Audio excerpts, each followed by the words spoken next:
مایوسی یہ ہے کہ ہندوستان کا جو امریکہ کے ساتھ معاہدہ ہوا ہے، اگر یہ جو ہمارے یہاں اس وقت ذہن بیٹھے ہوئے ہیں، ان کو اگر فرصت ملے کہ تحریک انصاف کو کیسے ختم کرنا، اور ساری ایجنسیز لگی ہوئی ہیں، ملک کے سارے ادارے لگے ہوئے ہیں اس کو ختم کرنے کے لیے، اگر آپ کو فرصت ملے تو آپ کے خطرے کی گھنٹی بجنی چاہیے، کیونکہ بہت بڑا ہندوستان کے ذہن میں اب امبیلنس ہو گیا ہے.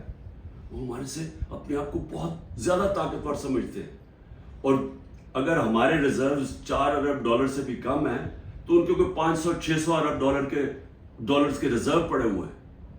ان کے ٹیکنالوجی کے اندر وہ بڑی تیزی سے آگے جا رہے ہیں، اور انہوں نے جو کانٹریکٹ کر لیے ٹیکنالوجی میں، نیوکلیر پروگرام میں، سوچ لیں کہ آگے وہ کدھر جا رہا ہے اور ہم کدھر پھنسے ہوئے ہیں. ہم پھنسے ہوئے ہیں کہ ایک پارٹی کو انجینئر کر کے تو ایک پولیٹیکل انجینئرنگ ہو جائے، کھچڑی پک جائے، اس پارٹی کو اتنی ووٹ، اس کو اتنی دے، اس کو اتنی، تاکہ وہ سارے کنٹرول ہو جائیں اور اوپر بادشاہ سلامت ان کو کنٹرول کر سکے. یہ گیم چل رہی ہے. ملک کو کمزور کر، اس سے ملک اور مزید کمزور ہوگا، اور وہ آگے بڑھ رہے ہیں اور یہ سمجھ نہیں ہے کہ جب ایک امبیلنس ہو جاتا ہے تو خطرہ ہوتا ہے ملک کو. کیونکہ اگر روس نے اٹیک کیا یوکرین کو تو وہ سمجھے وہ یوکرین سے بہت زیادہ طاقتور ہے. ہمیشہ یاد رکھیں کبھی اٹیک نہیں کیا جاتا اس ملک کو جو وہ سمجھے کہ ہمارے برابر کے ہیں یا ہمارا مقابلہ کر سکتے ہیں. وہ تب ہوتا ہے جب سمجھتے کہ جی یہ تو بالکل ہی بیٹھ گئے، تھوڑا سا دھکا دیا یہ تو معاشی طور پہ ویسے ہی گر جائیں گے. اس لیے ہمیں سارے ملک کو سوچنا چاہیے، جس کی وجہ سے میں بار بار کہتا ہوں کہ میں اپنے لیے نہیں بات کر رہا، میں اپنی قوم کے لیے کہہ رہا ہوں کہ بات کریں. اس وقت جو اس وقت پاور تو اسٹیبلشمنٹ کے پاس ہے، ان کے پاس کیا پاور ہے؟ ان سے بات کرنے کا کیا فائدہ ہے؟ بات تو اس سے کی جاتی ہے جو پاور لے کے بیٹھے ہوئے ہیں. بات اس لیے کریں اپنے ملک کے لیے. ہم بڑی تیزی سے نیچے جا رہے ہیں. یہ جو پلان بنا رہے ہیں نا کہ معاشی آ جائے گی تو ادھر سے پیسہ آ جائے گا، کہیں سے ملک اپنے جب تک ملک میں اسٹیبلٹی نہیں آتی، استحکام نہیں آتا، پالیٹکس اسٹڈی نہیں ہوتی، تو اس کے اندر تو کوئی معیشت اوپر جا ہی نہیں سکتی.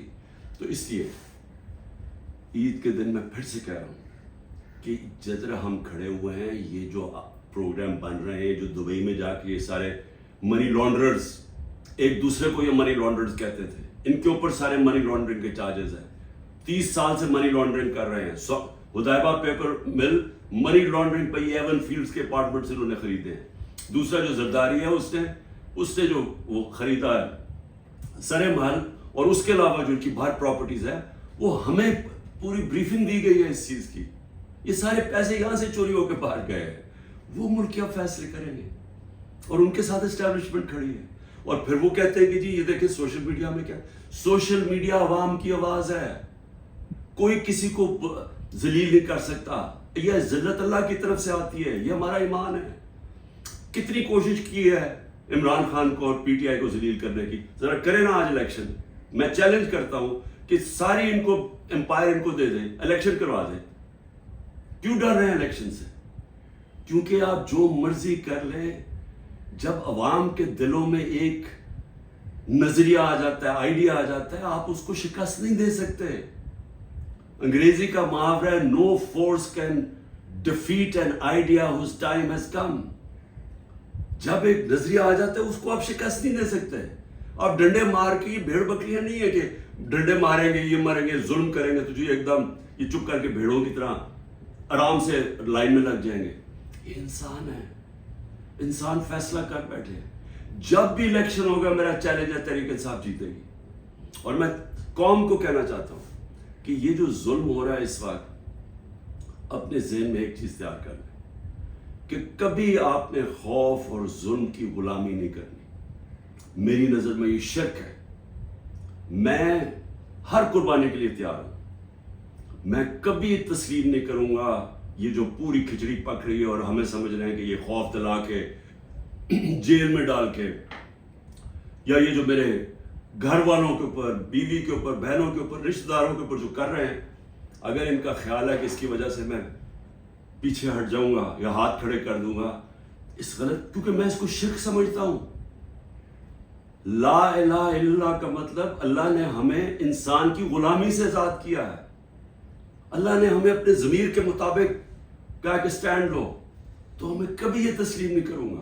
اور میں قوم کو بھی کہتا ہوں، آپ نے کبھی یہ جو کوشش ہو رہی ہے کہ ساروں کو ڈرا دھمکا کے سب ڈر جائیں اور ہم یہ جو کھچڑی والا سیٹ اپ لے کے آ رہے ہیں ہمیں کنٹرول کرنے کے لیے، میڈیا کو سب کو کنٹرول کرنے کے لیے، جو منہ کھولے اس کو پکڑی جیل میں ڈال دو یا وہ وی کو ڈالا پہنچ جائے گھر میں، اور اس سے ہم چپ کر کے بیٹھ جائیں گے. میں اپنی قوم کو کہنا چاہتا ہوں، آپ کو بھی، میں بھی تیار ہوں ہر قربانی کے لیے، آپ کو بھی تیار ہونا چاہیے اگر آپ اس ملک کے مستقبل کو روشن دیکھنا چاہتے ہیں. غلاموں کی کوئی زندگی نہیں ہے، میری نظر میں غلامی سے بہتر موت ہے. پاکستان زندہ باد.